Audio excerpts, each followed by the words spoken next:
अस्सलाम वालेकुम एवरीवन, मैं हूं मोहम्मद तलहा और आप लोग देख रहे हैं तलाश face academy. So finally chemistry का टारगेट पेपर क्लास 12 और क्लास 11 का रेडी है।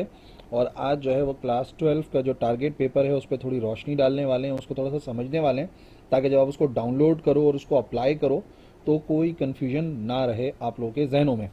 ठीक है जी। सो ये है chemistry target paper for 2022 for class 12। Chapter wise है, तरीकेकार वही है जैसा कि आपने फिजिक्स का देखा होगा टारगेट पेपर के। उसमें जो है वो मैंने शॉर्ट और लॉन्ग क्वेश्चंस अलग अलग करके दिए हुए हैं। ठीक है ना। और टॉपिक का नाम मेंशन है। टॉपिक जो बुक में मेंशन है उसको मुकम्मल स्टडी करना है। पेपर में आने वाला सवाल उसी टॉपिक से रिलेटेड है। अब उसमें से कुछ स्पेसिफिक चीज़ें पूछी जा सकती हैं। ठीक है जी। किस तरीके से, जैसे मिसाल के तौर पे चैप्टर नंबर 1 से ही समझना शुरू करते हैं। तो जो इसका पहला सवाल है, वैलेंस शेल इलेक्ट्रॉनिक कन्फिग्रेशन। तो ये सवाल आप 10 ईयर में ज़रूर देखेंगे, जहाँ पर आपको ग्रुप फाइंड करना होता है, पीरियड फाइंड करना होता है या ब्लॉक फाइंड करना होता है, और एटॉमिक नंबर किसी भी एलिमेंट का गिवन होता है। तो बेहतरीन तरीक़ेकार ये है कि 10 ईयर उठाओ और 10 ईयर के अंदर इस किस्म के जितने सवाल हैं उनकी प्रैक्टिस कर डालो, तो ये पहला वाला सवाल मुकम्मल हो जाएगा। तो कुछ सवाल जस्ट थ्योरेटिकल हैं और कुछ जो पास पेपर के हैं वो मैं बता भी दूंगा कि उनकी तैयारी के लिए पास पेपर ही बेहतरीन हल है।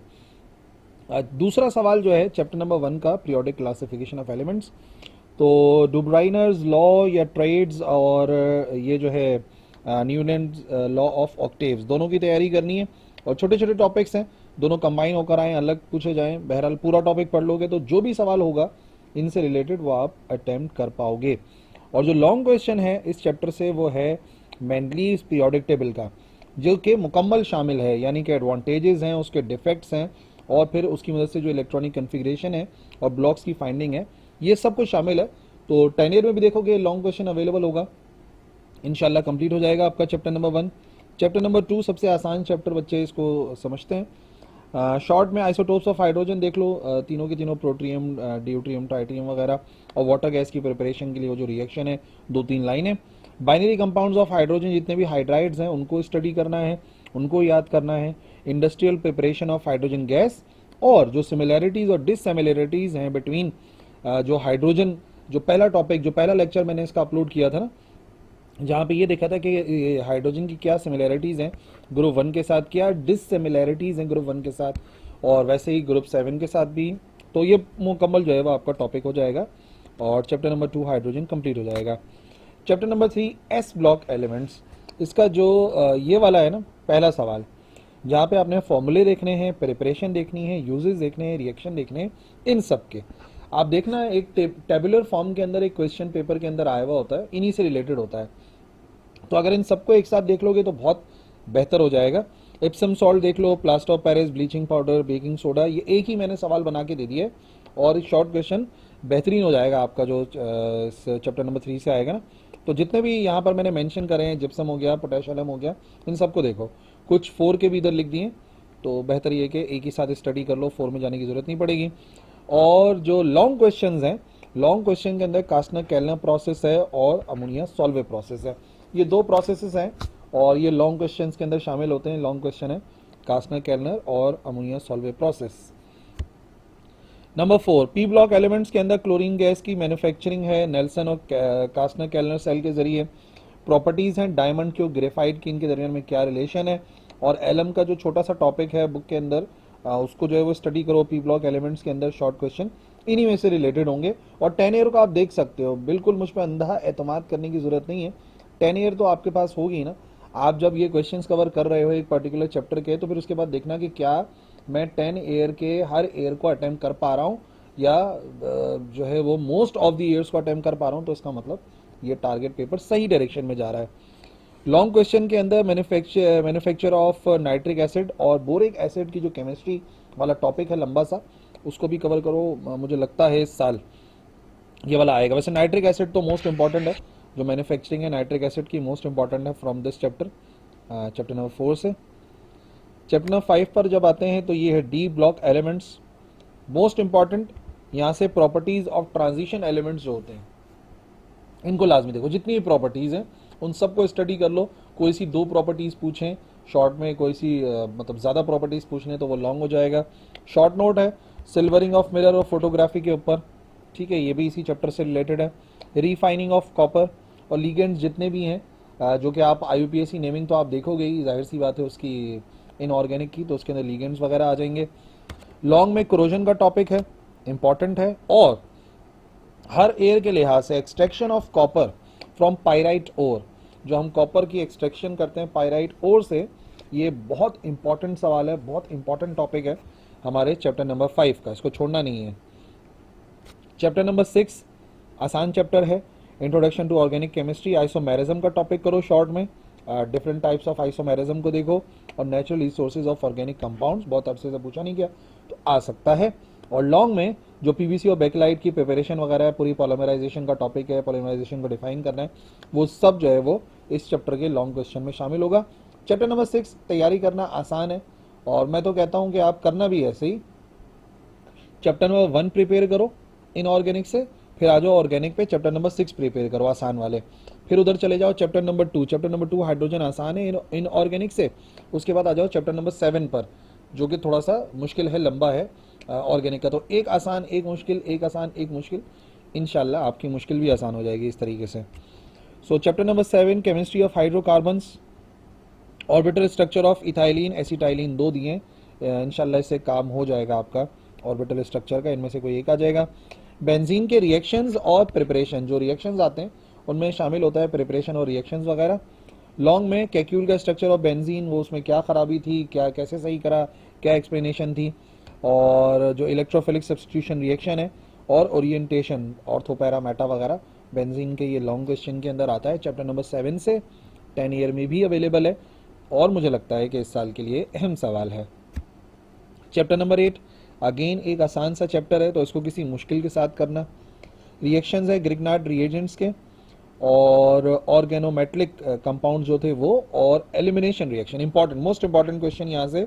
E1 और E2 जो रिएक्शन थे, बायोमोलिकुलर यूनिमोलिकुलर, ये जो रिएक्शंस हैं ये ज़रूर आप देखिएगा from chapter number 8 alkyl halides. ठीक है जी।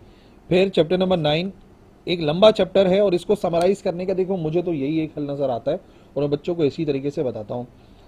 सारे ही टॉपिक तकरीबन देखने पड़ेंगे, लेकिन जैसे कि मैंने लेक्चर्स में भी समझाया था, इस चैप्टर के आपने सिमिलैरिटीज़ को ढूंढना है।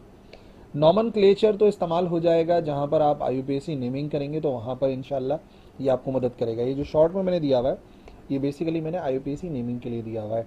और लॉन्ग में जो है ना, जो प्रिपरेशन है अल्कोहल्स की, ईथर्स की, aldehydes, ketones and carboxylic acids, इन सब की तैयारी करो बेटा, और कोशिश करो कि इनमें से मेजॉरिटी कर लो अगर टाइम कम है। वैसे अभी टाइम कम नहीं है, बाकियों में से कम पढ़ने को बोल रहा हूँ, तो इसमें से ज़्यादा पढ़ने को बोल रहा हूँ, क्योंकि इसमें से आने वाले जो पेपर के अंदर टॉपिक्स है ना, वो बहुत ज़्यादा रैंडम है।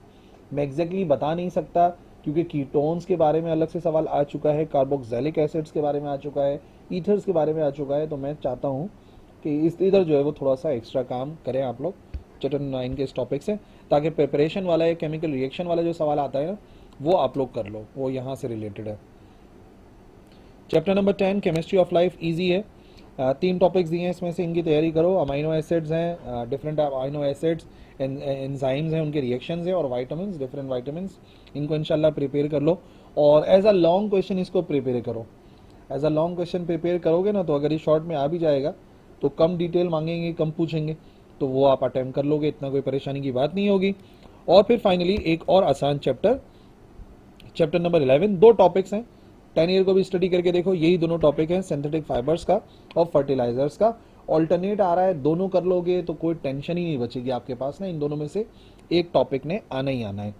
ठीक है, उसके बाद आ जाओ साइंटिफिक रीजंस, 2019 के देखो, 2018 के देखो, 2017 के देखो। आई होप इन तीनों से क्लियर हो जाएगा।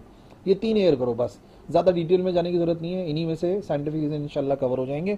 और IUPAC नेमिंग बेस्ट प्रैक्टिस जो है वो हर ईयर की करो, मैंने भी अपलोड करी हुई है, मेरे ख्याल से 5-6 ईयर्स की तो करी थी, तो बहरहाल उनकी आप तैयारी करो। और 10 ईयर की पूरी प्रैक्टिस कर लोगे ना, IUPAC नेमिंग की प्रॉब्लम सॉल्व हो जाएगी। और स्ट्रेटेजी ऐसे रखो इस टारगेट पेपर को जो अप्लाई करोगे ना, तो एक आसान एक मुश्किल। देखो सबसे पहले आप चैप्टर नंबर 1 करो।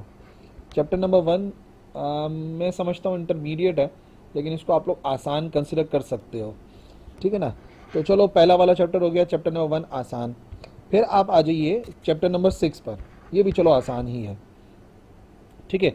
चैप्टर नंबर 1, 6, ये पहले मैं आपको सारे आसान चैप्टर बताता हूँ, फिर आप अपने लिहाज से जो है ना बना लेना। 1 आसान है, 6 आसान है, ठीक है। यहाँ से 2 आसान है इनऑर्गेनिक से, और 2 के बाद इनऑर्गेनिक में तो मेरे ख्याल से अब कुछ आसान नहीं है, तीनों मुश्किल चैप्टर्स हैं। यहाँ पर आ जाओ तो चैप्टर नंबर 8 आसान है, 10 और 11 आसान है। ये आसान वाले बता रहा हूँ ना, 8 आसान है और फिर 9 नहीं, थोड़ी सी डिटेल है। 10 और 11 आसान है, 10 है और 11 है, ठीक है। ये आसान चैप्टर्स हैं, दीज आर इजी चैप्टर्स जिनका इंशाल्लाह प्रॉब्लम होती नहीं है स्टूडेंट्स को। और जो डिफ़िकल्ट चैप्टर्स हैं उसके अंदर कौन कौन से आ गए, चैप्टर नंबर 3 आ गया, चैप्टर नंबर 4 आ गया, चैप्टर नंबर 5 आ गया, ये आ गए इनऑर्गेनिक के। और ऑर्गेनिक के अंदर अगर देखा जाए तो 7 जो है वो डिटेल्ड है और 9 जो है वो डिटेल्ड है। तो यानी कि आपका ये जो पूरा सिलेबस है ना, इसमें 5 जो है वो डिफ़िकल्ट चैप्टर्स हैं और ये ईजी हैं। तो बस एक ऐसी स्ट्रेटजी बनाओ, अगर यहाँ से पहले चैप्टर नंबर 1 करा आसान से, तो फिर आपने 3 कर लिया, 3 के बाद फिर आपने 2 कर लिया, थोड़ा बहुत ऊपर नीचे करना पड़ेगा, इससे परेशानी नहीं होती है। एक आसान एक मुश्किल, एक आसान एक मुश्किल, बोर भी नहीं होते। और वैसे बोर होने का तो बहरहाल अब कोई चांस ही नहीं है, तैयारी तो करनी है, पेपर बिल्कुल सर पे आ चुके हैं। तो बहरहाल इस तरीके से आप स्टडी करिए, टारगेट पेपर को फॉलो कीजिए, कोई प्रॉब्लम नहीं होगी। और जो भी प्रॉब्लम होगी वो आप मुझसे पूछोगे और मुझे मिल गया कमेंट तो इंशाल्लाह मैं रिप्लाई करूँगा। That's all, all the best, अल्लाह हाफिज़।